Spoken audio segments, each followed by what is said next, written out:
Welcome to the deep dive. Today, we're looking into holistic health. It's a term you hear thrown around quite a bit, but what's it actually about? It's more than just, not being ill. Dr. Sudha Ram Vishnoi put it nicely. True health is not just the absence of illness. It's a harmony of body, mind, and spirit. That really captures it, doesn't it? And yeah, for this deep dive, we're leaning on Dr. Vishnoi's work, his Introduction to Holistic Health Practices, and also episode 62 of his Lifelines podcast. Same topic. Our goal today is really to unpack what holistic health means, and importantly, how you can actually bring some of these ideas into your own life for, well, a more lasting wellness. And just to be clear, this is about enhancing modern medicine, definitely not replacing it. Okay, so holistic health. When we say that, what are we really digging into? It needs to be more than just a buzzword. Absolutely. Fundamentally, holistic health is an approach that looks at the whole you, body, mind, spirit, all of it. And it sees how deeply connected these all are. So instead of just zeroing in on one symptom or one specific health problem like traditional medicine sometimes does, It takes a much wider lens. It looks at your mental state, your emotional health, lifestyle, even your social connections and environment. All that stuff matters. So it's stepping back to see the whole forest, not just one tree that looks sick. Exactly. Yeah, that's a good way to put it. While conventional medicine is often, focused on fixing what's broken, diagnosing disease, holistic health, well, it obviously cares about that. But its bigger aim is fostering overall wellness. Harmony, really. It's about nurturing all those different parts of you to find balance. That makes a lot of sense, like looking at the soil health instead of just pulling weeds, maybe. Precisely. So what are the main ideas behind this, the core principles? Okay, well, the absolute number one principle is interconnectedness. Mind, body, spirit. They're not separate things operating independently. They're constantly talking to each other, influencing each other profoundly. I mean, think about how easily stress, which is mental and emotional, can cause very real physical stuff. Headaches, digestive problems, just feeling wiped out all the time.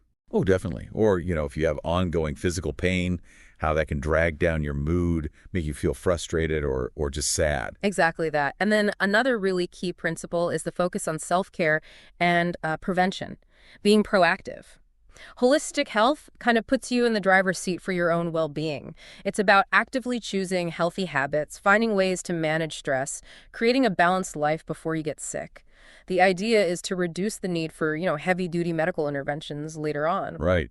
Building that wellness foundation proactively, rather than just reacting when something breaks. You got it. And crucially, because everyone's different, right? Holistic health really emphasizes personalized plans. What works wonders for one person might not click for another. So it's about finding the practices and approaches that really suit your specific needs, your preferences, your life. That seems so important. Yeah. We aren't all built the same or live the same lives. Mm-hmm. And one more core idea is integrating natural healing methods. Things like nutrition, using herbal remedies thoughtfully, regular exercise, mindfulness practices.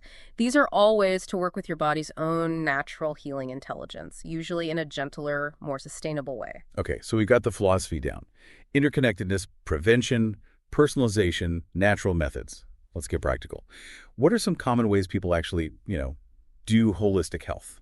Right. There are many, but some big ones definitely stand out. Mindfulness and meditation are really fundamental. These practices help you become more aware of what's going on inside your thoughts, feelings, body sensations right now in the moment without judging it. Yeah, we hear so much about meditation for stress. Is that the main thing? Stress reduction is a huge benefit for sure. It kind of helps quiet that inner chatter. But it's broader than that. Mindfulness and meditation can also help sharpen your focus, improve how you manage emotions. And there's even evidence for physical benefits, like helping with anxiety, maybe lowering blood pressure, improving sleep quality. It's really about training your attention, being more present. Interesting. So mental clarity, not just calm. Yeah. Okay, what about something really basic like food? How does nutrition fit in? Oh, nutrition is absolutely central, and it's way beyond just counting calories or jumping on the latest diet trend. It's about truly nourishing your body with whole, nutrient-packed foods, things that give you energy and support mental clarity. Think whole grains, lots of colorful fruits and vegetables, lean protein, healthy fats. The focus is usually on fresh, maybe organic when possible, and trying to cut back on heavily processed foods that don't offer much benefit, really fueling yourself well. Thinking of food as more than just fuel, almost like medicine. In a way, yes. Yeah. Precisely. And then there's movement. Exercise and physical activity. Hmm. This doesn't have to mean hitting the gym hard every day either. Even gentle things like yoga or tai chi or just making sure you get regular walks in it makes a difference. It improves circulation, helps manage stress hormones, lifts your mood. The key is finding movement you enjoy and can stick with, weaving it into your day. It keeps that body-mind connection strong. Yeah, I always feel better mentally after even just a short walk outside. It definitely shifts things. It really does. Yeah. Then you have things like herbal and natural remedies. These have been used for, well, centuries to support the body's healing processes. Things like ginger for digestion, maybe turmeric for inflammation, lavender or chamomile for relaxation. It's about using what nature provides. You mentioned being careful with those earlier. What's the key takeaway there? Right. Yeah. It's super important to use them respectfully and ideally consult with someone knowledgeable, like a healthcare professional or a qualified herbalist. Especially if you're on other medications, you need to be aware of potential interactions.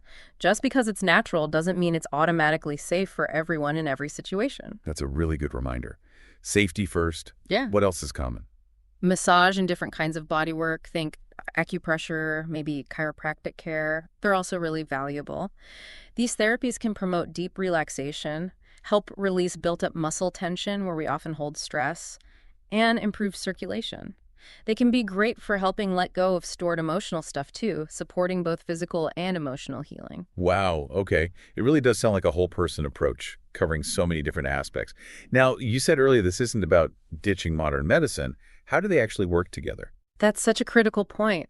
Holistic approaches are really meant to complement, to work alongside conventional medical treatments, not fight against them or replace them. Often, the best results come from integrating the strengths of both approaches thoughtfully. Could you give an example? Like, what would that look like for someone? Sure. So, imagine someone managing high blood pressure. Their doctor might prescribe medication that's standard conventional care, but that person might also start a daily mindfulness practice to help manage their stress levels, since we know stress impacts blood pressure. That's the holistic addition. Or someone recovering from, say, a back injury. They'd likely do physical therapy prescribed by their doctor, but maybe they also find that gentle yoga or acupuncture helps manage the pain and improves their movement faster. When you combine these things wisely, and ideally talk to your doctors about it, you can often get much more lasting positive outcomes. Right. So it's like having a bigger toolkit, using different tools for different parts of the problem, but all working towards the same goal. Exactly. It's about crafting a more complete, personalized strategy that looks at all the pieces of your well-being puzzle. This paints a really hopeful picture. But, for someone listening who thinks, okay, this sounds great, but where on earth do I start? It can feel a bit daunting. Any advice? Yeah, definitely. The absolute key is to start small. Don't try to change everything all at once. That's usually a recipe for feeling overwhelmed.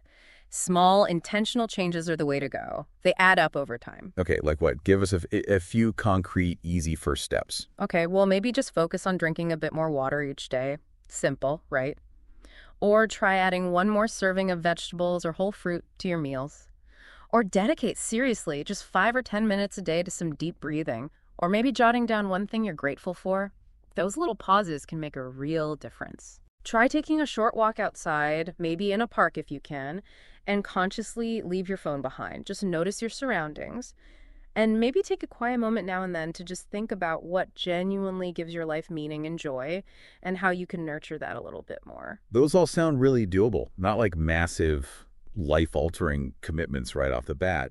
It's more about consistency with small things. Exactly. It's those consistent small steps that build momentum and create that sustainable shift towards feeling better overall. Well, this has been a really fantastic exploration of holistic health.